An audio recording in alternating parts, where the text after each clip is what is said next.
discuss the continued push to make the 2017 tax cuts permanent in Congress is the president of the National Taxpayers Union, Pete Sepp. Thanks for joining us. This shouldn't be hard, right? I mean, they got it passed the first time. Republicans control Congress. What would be the holdup? It was tough the first time around. The problem is when you have a trifecta in government, the internal divisions become more pronounced, and people tend to want to push their own ideas one way or another through the process, and it gets messy. That's what's happening now. I think there's broad agreement on extending most, if not all, of the 2017 taxpayer relief provisions in some form or another. There's a little more contention over how to fulfill the president's 3 campaign promises that were just elucidated in that clip there. And there are others who want some so-called tax extenders hung on to the package. So you're going to see a lot of give and take over the next several weeks. I hope it's weeks, because as a new poll we just commissioned from President Trump's own pollster, Tony Fabrizio, shows, Republicans, independents, and even a decent slice of Democrats want quick action on extending these tax cuts. You know, they keep saying that he is benefiting millionaires and billionaires. Do millionaires and billionaires rely on tips? Do they? I don't even know what overtime. I mean, do they work overtime? Do they take on a second shift just to make a little extra money? Do they worry about Social Security? It sounds like this is the most working class, blue collar, regular American friendly policy on taxes that we've seen. So why do they keep saying that all he's trying to do is benefit billionaires? Yeah, this is the untold story of the 2017 taxpayer relief law. The tax system became more progressive after 2017. The numbers show it. The IRS, their own statistics, that tend to show that the top 1% of earners in America account for about 20% of the income and almost 40% of the income tax. That actually got even steeper after enactment of the 2017 tax cut law, and more people in the working class and below actually got better relief. One reason, we doubled the child tax credit and made it refundable, meaning you can get back more money than you paid into the system. You know, this is the kind of thing that Democrats keep pushing. They want more progressivity. Well, they got it in the 2017 law, and yet in Washington, Democratic leadership is saying, no, don't extend this. It's a break for the rich. But again, our poll just showed 32% of Democrats want the quick action on extending the Trump tax cuts. No, it's not a majority, but pretty incredible, don't you think? 1 out of 3 Democrats are saying the Trump tax cuts, and that's the wording in the question, should be extended. Do you think the Democrats view taxing non-elites as something paternalistic? Like, what are we going to do? Give you back a few $1,000s? It's better that you give us more of your money and we'll create programs for you.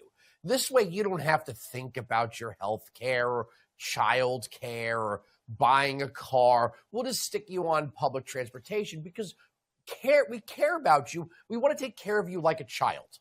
Yeah, and this is the big lie of what they're peddling. I'll give Bernie Sanders credit. He's about the only one in the Democratic Party who is willing to say, if you want to give more federal largesse, like all-encompassing health care or a huge retirement system that's government funded, it's going to take middle-class tax hikes. You know, you look to Europe, which has socialized medicine. How do they pay for that?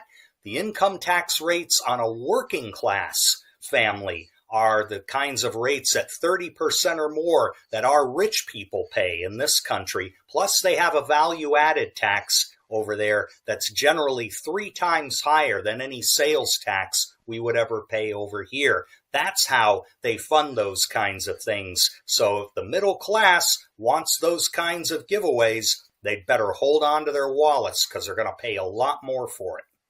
All right, you're going to have to talk to me like a child on this one, speaking of which. when did we start paying taxes on Social Security benefits that come from our taxes?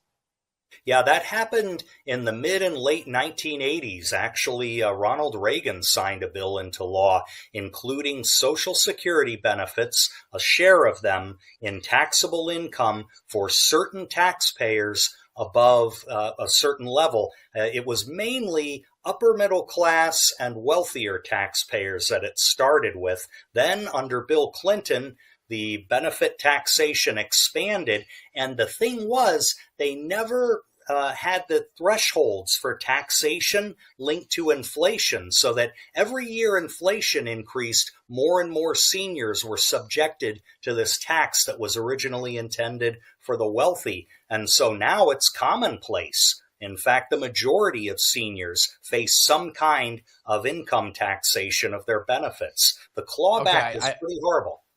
I can kind of see if you're saying someone's got lots of investments and they're getting they've retired from work, but now they've got dividends coming in, their Social Security kicks in. You say, okay, well, that's technically part of this income that you've got from an IRA or a 401k or whatever it is. Maybe you sold your house and now you've downsized. But with inflation, you've already, let's be honest, if you work 40 years of your life, maybe more, by the time you start collecting Social Security, the money that you put in as a much younger person has been chewed up by inflation. You're going to get less back in inflationary dollars, and now we're taxing on top of that. That makes no sense. I got less than a minute.